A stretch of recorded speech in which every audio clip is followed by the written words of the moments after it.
Hello, welcome to my sometimes podcast, I guess. These days it's mostly just videos on YouTube about music. Today I'm talking with Rachel from Fire the Cannon. Hello, Rachel. Hello. Hello, Jacob. Hello, Hi. Jacob's audience. So today we're going to basically talk about slightly strange British hits.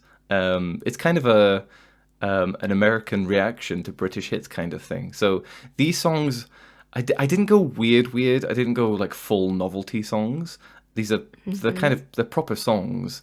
I think they're still within the realm of proper songs, but they're a bit weird. But they're all huge. They're all really big when they were released. Um, which might be surprising. A couple of them are surprising to me.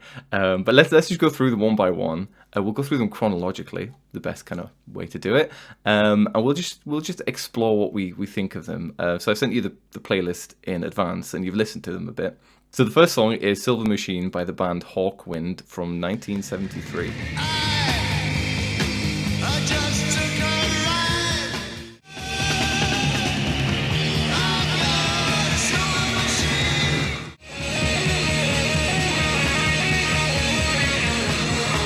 So what did you have any immediate thoughts on this song? So I listened to the playlist yesterday on a Hmm. drive with my boyfriend. And after this song was over, he was like, "So what? He's got a silver machine. What do I care about that?" Yeah, that's a good point. And I don't, um, so the first time I had to listen to the playlist a few times. The first time I listened to it, nothing stuck in my head. Hmm. Like I wasn't humming anything. I couldn't draw up a memory of any of the tunes. But now I Okay. listened to it a few more times, so now I've got it. Hmm. And I'm I kind of buy that this would be a hit in the 70s. If you Hmm. told me it came out in like 2003, that's what would really surprise me. Yes, yeah. um, this one was really big. It got to like number three in the UK charts, and it did really well. Um, I mean, did you? I'll give you my thoughts in a second. What did you like the song or? Um, I didn't like it at all the first time and I liked it more the other times. So Yeah. I feel like if I keep listening to it, I'll like it. Okay, that's fair enough. So personally, I I'm feel there's not like, there yet. yeah, I feel like you could probably listen to it 100 times, and there's probably like a bit of a ceiling of your enjoyment. For me personally, Sure. Okay, so maybe I've hit it already. you may have hit it already. This is one of those songs like it's really big. Is it really super famous these days over here? I don't know, but anyone who knows like 70s music will know it. And Hawkwind are kind of a cult band. The most famous thing that Hawkwind are famous for now is do you know the vocalist and bass player Lemmy? He was in Motorhead. Do you know the band Okay. Motorhead? He Yeah, he yeah, was yeah. it's him singing on this, and he was in Hawkwind. Oh, Um, okay. so that's kind of what they're most famous for today. I actually think this song is crap. Well, all um, right. like, I'm not offended at all. sorry, but when I say crap as well, I want to be clear. Like, I don't think it's bad. Like, it's not something I listen to and I'm offended by it. It's not like bad. Yeah. It's just kind of like crap. It's just I just never really I never got why it was such a big thing. It's still like Uh, occasionally played on like boomer radio, I guess you'd call it. It's always like, oh, this great song by Hawkwind. oh And yeah. I was like, really? Is this a good song? Is it about a spaceship? Because you told me not to Google it, Hmm. Yeah, I did. so I So, didn't Google it. so I mean, I always assumed it was Like an about this. alien thing? Yeah, I always assumed it was just about a spaceship or like implicitly, about drugs, which I guess it is on some level because of like the Mm. time period and the band who wrote it. But supposedly, well, I say supposedly, this is what the songwriter says. He'd read some essay or something by like I can't even remember, like a sci-fi writer or even a scientist, and it was instructions of how to build a silver machine. And supposedly everyone assumes it's like a time machine or a spaceship, but the songwriter says, but I actually know because I get the joke. This is what he says always. I actually know it's about a silver bike. So this song is actually about a silver bicycle. Just to be clear, by the way, that the songwriter um, has a very long and severe history of mental illness and like ridiculous amounts of like copious amounts of drug taking. So Hmm. I'm not sure how well he's tracking like the interpretation of this essay or whatever he read, but that's what the song is about from his point of view. It's about a bike. So when he says, "I've got a silver machine, do you know what I mean?" Everyone's like, "No, we don't." Yeah, yeah, I guess on some level, everyone. But Well, I do think if I was listening to like a classic British rock playlist and this song came on a couple weeks from now, I wouldn't skip it, but I'm not gonna give it a little heart on Spotify. right, yes, yeah, yeah. So No, I kind of, I think that's my opinion as of now. yeah, yeah, no, I probably kind of agree. Like, it's the kind of thing that I just, it feels kind of forgettable to me. I kind of forget the song exists, and then I listen to it, and I'm like, well, it's not unpleasant. It's fine, but I do feel like it overstays its nearly 5 minute long welcome. It Oh doesn't yeah, deserve it. it is pretty long. Yeah, yeah, it doesn't deserve it, and they're kind of like a space rock band. They're almost like a British version of Grateful Dead in a way, in that it's like kind of like long drawn out jams, and they kind of had this big touring thing, and that's what they were famous for. But yeah, even then they don't really like. Grateful Dead are famous for long drawn out guitar solos, and there's not even that in this song. It's just kind of this boogie woogie riff and a dude singing about a bike. Yeah, Over and it's over, odd. yeah. Over and over and over again with some whooshing noises. Sorry, I did forget the whooshing noises. Are you gonna put the whooshing noises in the video so the audience can hear them? Yes, you know, I will do that. Here we go. This Okay, is the good. whooshing noises.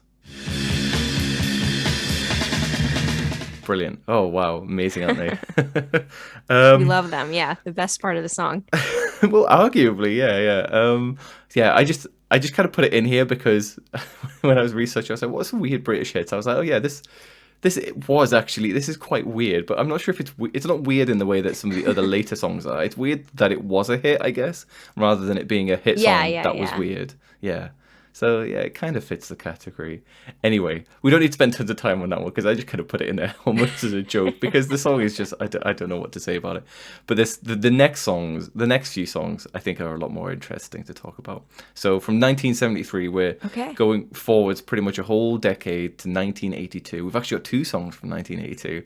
The first one is Golden Brown by the band The Stranglers. Golden brown, texture like sun, lays me down, takes both my hands, never a frown with golden brown. So, firstly, had you heard this? Had you heard any of these before? Actually, because these were really big over here. these next few. I will tell you once we get to each song if I've heard. Okay. It. I don't want to spoil anything. Yeah, yeah. fair So enough. I had heard Golden Brown before, but like it must have been in the soundtrack of a movie or a TV show. I didn't Google it to find out what it was because you told me not to, and I was trying to be a woman of honor. But anyway, so Okay, yeah. I feel like if I Google it or if you Google like usage in soundtracks or something, Mm-hmm. I know that it'll come up because it was so familiar to me. No, maybe it was the Umbrella Academy. Oh, you know what? That is that I TV did. series, isn't it? If it was in one of the earlier episodes, I think I did watch the first 2 or 3 episodes of that Right. show. There we go. Is that the thing that's All based right. on? It's based on a comic or something like that, isn't it? I read the comic. The comic is written by a guy he's from one of those popular emo bands. Fallout Boy or something like that. I think I've heard this. Is from My Chemical Romance. Right. Okay. Right. There we go. They're all the same to me. I never actually listened to any of that music, so honestly, I'm a complete boomer when it comes to that music. I'm just like, I don't know. My Chemical Romance. The Black Parade. That's them, right? I think so. I feel Okay. like You I'm the also have no boomer. idea. You also have no idea. Fair enough. I went to a really like religious middle school, so nobody was like allowed to listen to that kind of music. Right. Right. Okay. Anyway, Golden Brown.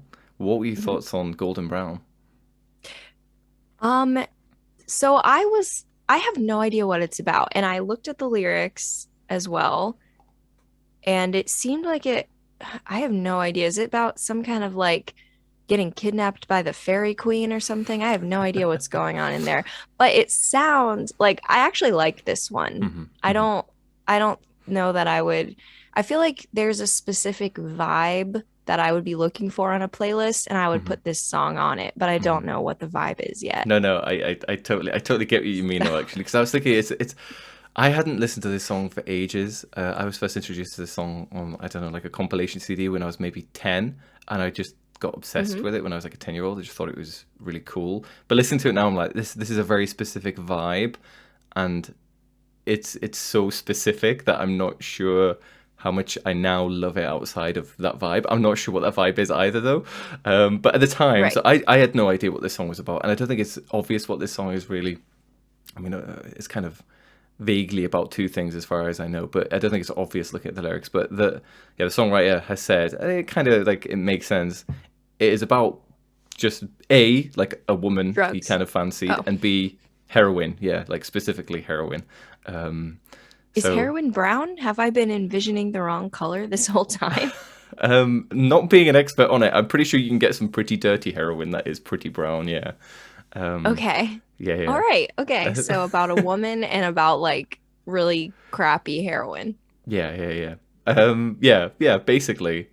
Like I was kind of a weird teen, and I did listen to a lot of like music. I have no idea where I even found it. Like, I don't know, maybe like a LimeWire playlist or something. But I listened to a lot of music that had a sort of like minstrel vibe, kind of okay, yeah. lutes and like a weird sort of punk take on medieval music. And this kind of reminded me of that. I was just saying, it kind of has the feel of a ballad. Like it kind of feels like they're singing in a circle and you can feel it going up and then down. And then I'm sure someone who knows a little bit more about like the construction of pop music could do a better job explaining it to me, but it just felt very circular. Yes, yeah. I totally know what you mean. So firstly, it's interesting you said like it reminds you of like punk bands or punky take on, I guess, baroque music or something like that, because they are a punk band. Other than like most of their other stuff sounds very different to this. This is kind of like baroque poppy, kind of like late 60s sound in a way. I mean, it literally has a harpsichord in it, but a lot of their other stuff is just kind of straightforward, down and dirty, punky kind of stuff. They were always a kind of like thinking man's punk, which sounds a bit, I don't know, condescending or something, but that was always their thing. But yeah, so like musically, it's like a waltz. But every few bars, not when he's singing, but the instrumental bits, every few bars, it's a bar of like 4/4. So it goes 1 2 3 1 2 3 1 2 3 1 2 3 4 1 2 3 1 2, etc. Something like that. So it has a very weird feel to it because A, it's a waltz, not super common in like smash hits, and B, it's not like a pure waltz. Harpsichords, not super common. Yeah, exactly. And it's about heroin / a woman. It's an odd kind of like totality, I guess, as a whole. But this song again was huge. This got to like number 2 in the UK, and it really, I think it was one of the biggest songs of the year. And I think I've read that it was in like votes of the nation's favorite number 2. Yeah, we have votes for everything in the UK. It's like one of the top ones. People love this song, and I love this song. It's just, I think it's really unique and strange, and I love the kind of dark. Yeah, it's got a kind of dark vibe to it, which is, yeah, I don't know, it's very interesting. I always liked it. Well, I think Steven and I ranked the songs after we listened to the playlist, and I think that I said, well, I won't say what I think of the final 2, but I wasn't, the first one I was like, and then this one I gave it a thumbs up. A thumbs up. Good, cool, So. excellent. I totally agree. But let's move on to the next one. So the next one Okay. is, Oh gosh. the next one is House of Fun by Madness. Good morning, miss. Can I help you, son? 16 today. Welcome to the house of fun. Now I've come of age. Welcome to the house of fun. I'm soldier son, but we don't stop. Party gimmicks. In this I had never heard it before Mhm. and had no idea that such a song even existed. And I might be insulting you, but I don't like it. Did you hate I don't it? like it. No. Okay. Well, let's explore that briefly. Why did you hate it? Okay. Oh, you didn't even say you hated it. You said you don't like it. Yeah. I don't. It's just like a clown song. I don't know. It is. It's a clown song, and I don't like. I don't know. I don't like clown music. That's a fair take. That's a fair take. I didn't. I definitely the first time I heard it, I did hate it. Like I Mhm. hated it, and I Okay. was like, I don't want to listen to this playlist Okay. anymore. But then I listened to it again this morning while I was getting ready, and I was like, I still don't like this, but I don't hate it anymore. Right. It's Stockholm syndrome. Absolutely, yeah. Okay, so based on that, you're probably not gonna like the band Madness generally. Have you heard of them before? I think they only had like one or two big like hits over in America, like Our House. Have Really? you heard that song? What is it called? Our House. It's like our house in the middle of our street. Wait, Our that's them? house. I've That's heard that Madness. song before. Yeah. That's probably. I think that's their most Okay. famous song. Yeah, but I've heard it's that song before. I like it more than House yeah. of Fun. Why do Right. they always Yeah. sing about houses? Are they all house songs? No. They're always Okay. clown-ish because Our House is still. It's got that kind of. It's all like ska pop, whatever you want to call it. It's all quite Sure. raucous and like fun and a bit silly, but it's all clown-ish. But this is full-on clown music. But Madness. I So I was just gonna say I could Madness are see like myself enjoying a show of right. Okay. theirs, but Yes, not that's fair. an album. No. Right. So that's a good point because Madness are a British institution. They're just one of those bands that just everybody Like the knows Queen. them. Yes, yeah, but like higher, we rank them higher than the Queen, obviously. Um, Gosh. like everybody, I think. I mean, no one has CDs now, but when I was growing up, everyone had Madness Greatest Hits. It was just a thing. You just had it because everybody in the way that everybody has a copy of certain books or films or something like that. It was one of those things. Absolute British institution. They're one of the biggest selling like bands in Britain probably of all time. They everybody loves them, but I've never listened to an album start to finish beyond probably their Mm. greatest hits. And I'm not trying to hold that against them, but I've just never felt the need to go any further. They're kind of one of those bands. So I don't know if you've ever heard of the British band like Slade. Give me an example of a song. So they sang "Come Feel the Noise," which is quite a big song. It's like "Come on, feel the noise." Yes. Right. So Yes. they're Okay. another. I'm They familiar kind with of that song. they occupy a similar space in my mind. They're both kind of like British institutions.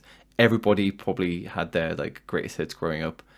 I'm not sure if anyone could even name a single Slade album. I don't know, but they were huge. They were No. huge in the '70s. But Madness, yeah, okay. I love. I actually love this song. I really like it. Um, it's Can I tell you my guess of what it's about? yes. Go on. That was what I was going to ask you. Okay. I wanted to just get it in there before you told me the actual Right. thing Yes. it's Yeah. about. Okay. So I listened to it a couple times and I listened to it once while looking at the lyrics Mhm. because when I listened to it at first, I'm like, I couldn't concentrate on what he was saying because I was just like, deet, deet, deet, deet, deet, deet, Yeah. Yeah. that's all I could think about. Is it about a boy who wants to buy some party supplies but accidentally goes to a brothel? Is that what it's about? It's kind of you've kind of got the grasp of it. He's a boy who's like come of age. He's 16, and he's like, I'm going to buy some condoms. So he goes to a chemist's, but Oh, he okay. See, we don't even have that here. right. I mean, you can buy condoms anywhere, like any like supermarket, whatever in the UK. But for some, maybe it was different in like the early '80s. But he goes, and he.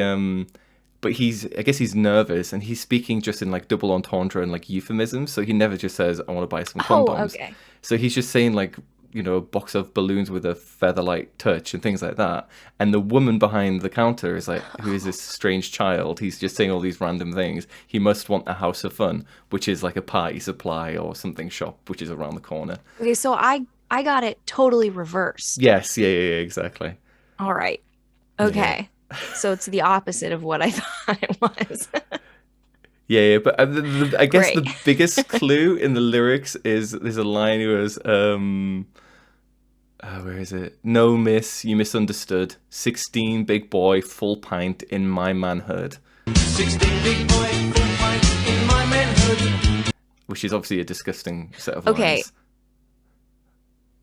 I wasn't sure who said that. I thought maybe he was saying no, and then she was saying the thing to him. Which Right. maybe if there's a music video where you can see this play out, maybe I would understand. There But is a I couldn't music tell video, who yeah. was saying what. Yeah. And I also assume you probably like you would need the lyrics in front of you because the Cockney accent is very strong in this song. I mean, it's very, very Cockney. It's kind of the epitome of kind of like Cockney pop in a way. But yeah. So that's Cock what pop, if you will. that's what they call it. Yeah. Yeah, that line. I when I was a kid. This is another. I think it was on the same compilation. So I originally heard it at the same time, like the same day probably that I originally heard Golden Brown. I had no idea what this song was about until a few years later when I grew up a bit, and I was like, whoa, what? This song is about what? Yeah, it was a strange realization as a teenager. I was like, what? But I really like this song. They have like some of their songs were really big in the UK. Like It Must Be Love, which is a cover, that was really big. One Step Beyond, Baggy Trousers, Wings of a Dove, I think the one was called. They're all very silly though. Okay. I've not listened to their albums. Maybe they have very serious stuff on their albums. All their hits are very silly. And they are a bit of a Marmite band. I think a lot of people do.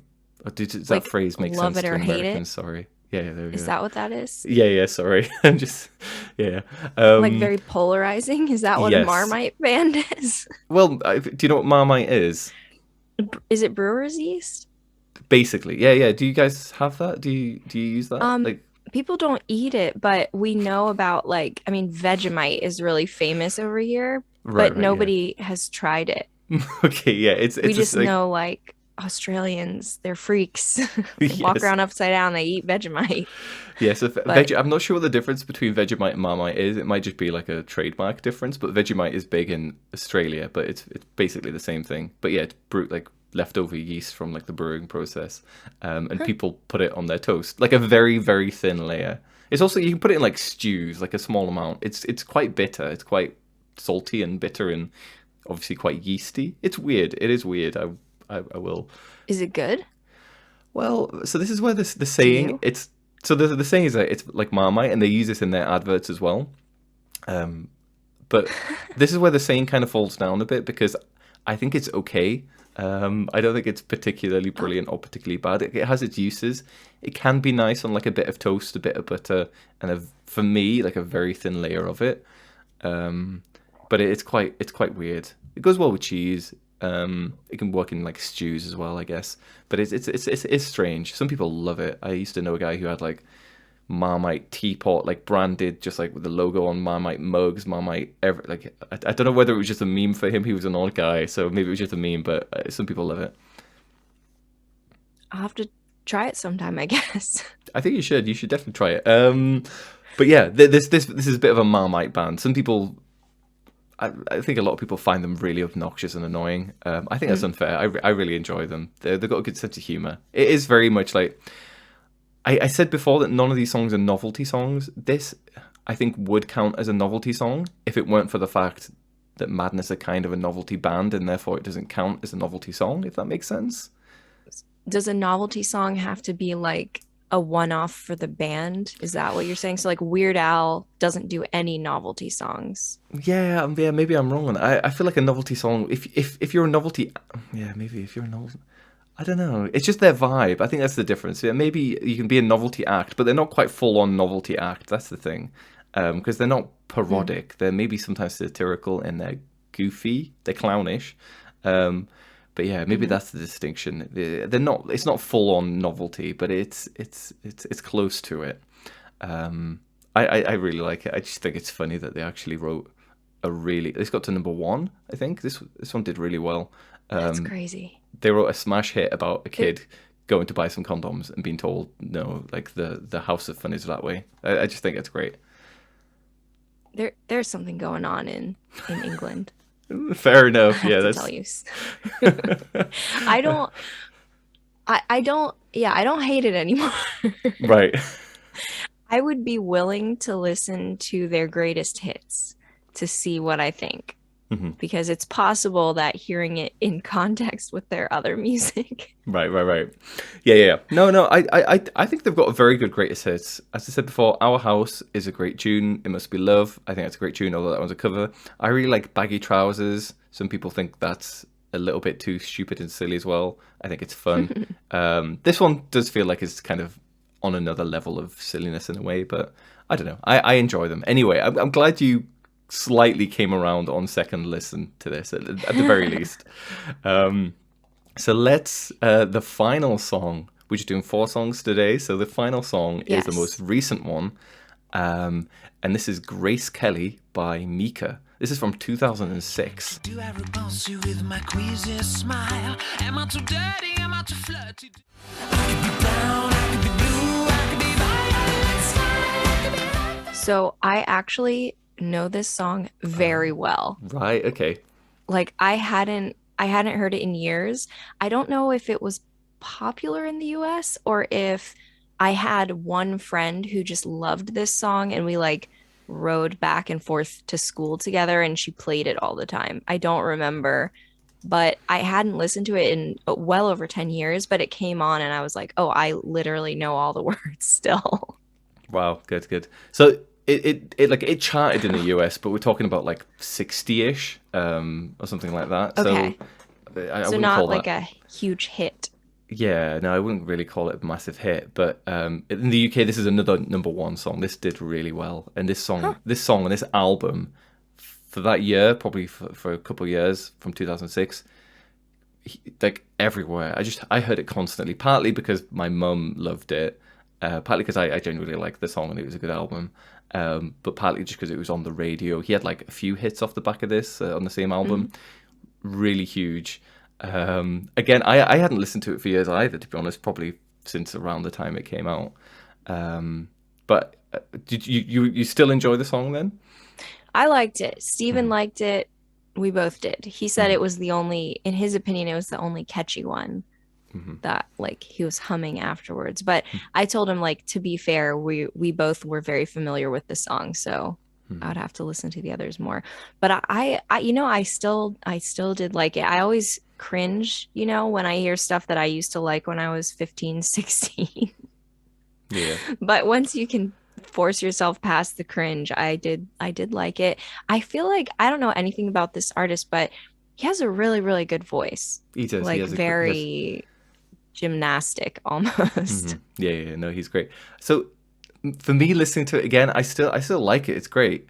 It feels like it's borderline, like too sweet and sugary at points. It's like, wow, it's like a big bowl of ice cream with syrup, with brownies, with more syrup, with more ice cream, which is fine. But I did remember listening to it. I was like, oh, although there are quite a few, probably the album is, all the songs were at least decent on the album, and a few of the songs were quite good, were very good. It, as an experience, the entire album is like, this is just sugar upon sugar, and I think the experience of listening to his whole album is actually quite like overloading. But there's some good stuff on there, but it's always again quite, well, I don't know what the word is for this really, flamboyant, I guess. Sure. But yeah, what was I going to say? So yeah, it turns out I didn't know this until I was researching for this. You see, I'm allowed to research it. I don't let my guests research them.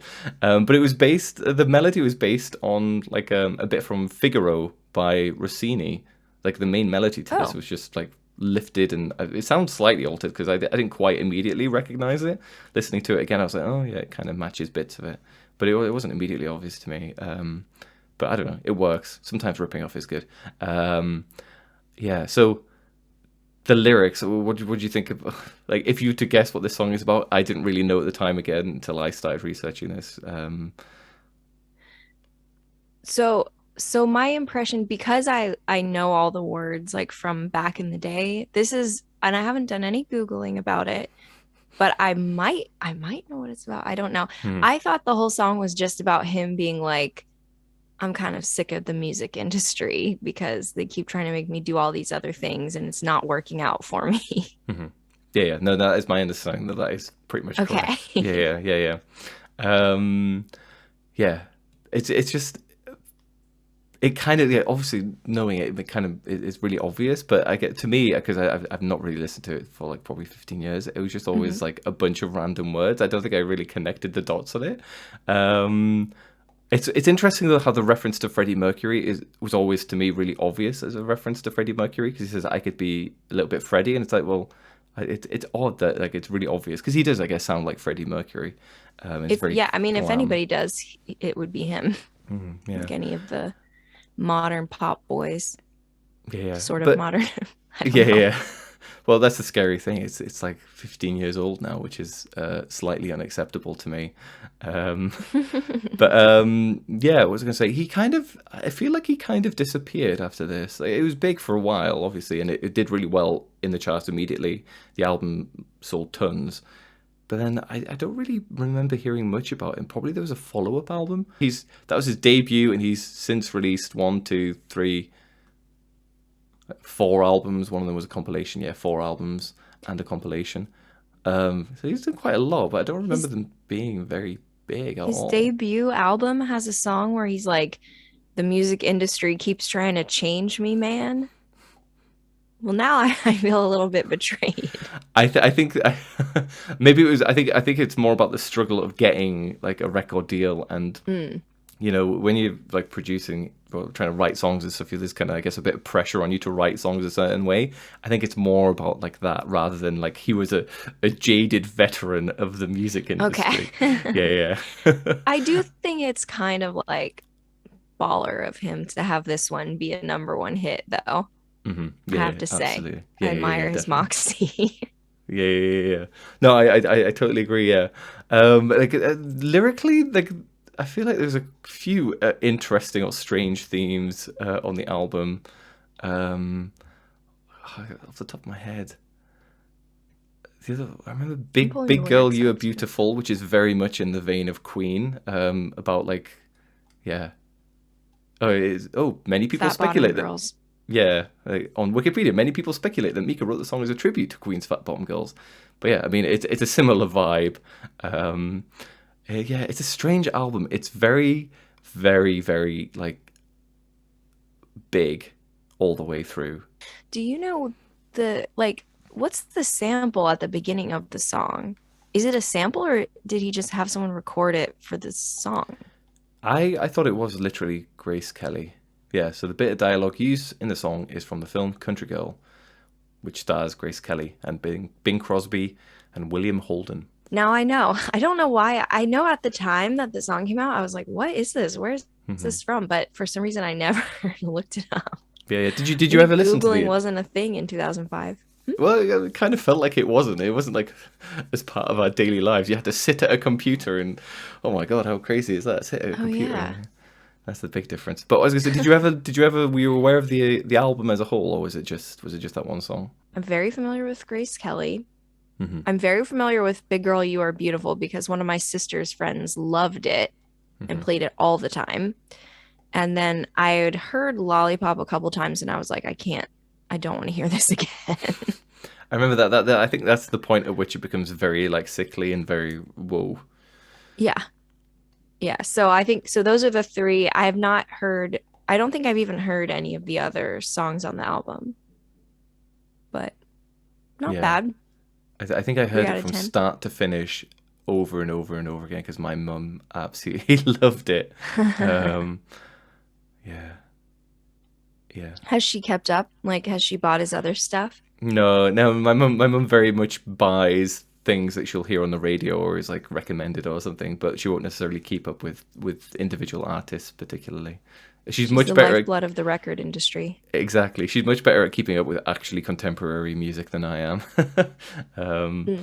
Yeah. But no, I genuinely, maybe his other songs were big, but I just never heard them. I don't really feel like they became as much of a hit as this one, which was, as I said before, massive. Yeah. Anyway, so if we're going to rank them, if we're going to rate them, how would we do this? Okay, me personally, based on enjoyment at the moment. So Yeah. I'm not saying I'm gonna have to give Grace Kelly a lot of extra points just because like I said, I'm very familiar with it. That's fair. So I would put Grace Kelly number 1 for me, Golden Brown number 2. Maybe House of Fun can be number 3 just because it's more interesting. Right. Silver Machine would be number 4 just because all it's got is just I've got a silver machine. That's it. Yeah. Okay, that's fair. That's I That's feel where like I put it. House of Fun, you're being quite generous because you do actually probably still dislike it a bit. Well, here's the thing. I dislike it, but it's more interesting. So okay, if it's enjoyment, then maybe I would put Silver Machine higher because I don't enjoy Silver Machine really. I'm like, meh. And then House of Fun, I'm kind of annoyed by, but I feel like I do have to give them some points for like doing something. Yeah, it's your ranking. You can do it however you I'll feel. I'll put it at number 3 then, and I'll send you a message if I change my mind. Yeah, fair enough. Keep you updated. I would put Silver Machine dead last. I never understood how it was a hit. I mean, I guess there are tons of things that are a hit. I guess I don't understand how. Yeah, I don't understand how it's still kind of respected as a classic today. Like, it's not considered like an uber classic, but like, it's, people are like, oh yeah, Silver Machine is a classic. I don't hear it at all. It just sounds like some dudes strumming and singing about a bike or a time machine or whatever. And then, you know what? I would probably put Grace Kelly like as third, but the other Number two is 3. but not because I don't enjoy it, but because I really do like the other two. I'd probably put the other two as joint first. Yeah. But I mean, I really do like House of Fun. It's probably House of Fun probably has a slight edge on Golden Brown. Golden Brown, I do feel, has a very specific vibe, and outside of that, today I'm probably not likely to put it on. But then But you're it's probably... always in the mood to hear a song about a boy trying to buy condoms. Yeah. No vibe required. Oh no, I did just say that, didn't I? Basically. I don't know. It's just it does feel very British as well, because it's I mean, they're all quite British, I guess, but it's that kind of, it's not music hall generically, but it has that music hall vibe. It's very parodic in the way that the Beatles had all these silly hits, or not even hits necessarily, silly songs, and Queen always had that kind of not even satirical, is it, whimsical, the Kinks. I kind of feel like it's very much in that tradition of like, it's Python-esque, I guess you might call it. It's very Monty Python. So I've always appreciated that. But yeah, Golden Brown and Grace Kelly are definitely very good. Anyway, that's us. That's our weird British hits. Thanks for coming out. Do you want to tell the people who have been watching and listening a little bit about Fire the Cannon, your podcast? So I have a podcast with some friends called Fire the Cannon, and it's a comedy podcast about books. We have had Jacob on before, so I would recommend as a starting point, we did a Father's Day special episode with him that was called like Talking Dad Rock with Jacob Waller, whatever. You'll find it. It's a Father's Day episode last June, and he found us. It was like 5 classic rock songs based on classic literature. So we listened to the songs and compared them to the books and talked about it, and it was a really fun time. So I would recommend, if you're a music person, check that out. And then if you like it, just kind of jump around, see what you're interested in. But personally, I think it's funny. I think it's a good podcast. Cool. Yeah. No, it is. I can officially endorse it. It's a good podcast. Nice. Anyway, yeah. Thanks for coming on then, and to anyone who has been listening, thanks for listening, and check out my other videos and podcast episodes. Cool. All right. See you. Yeah, definitely. Please be nice in the comments. I can't handle rudeness. Oh yeah, some people are mean to me.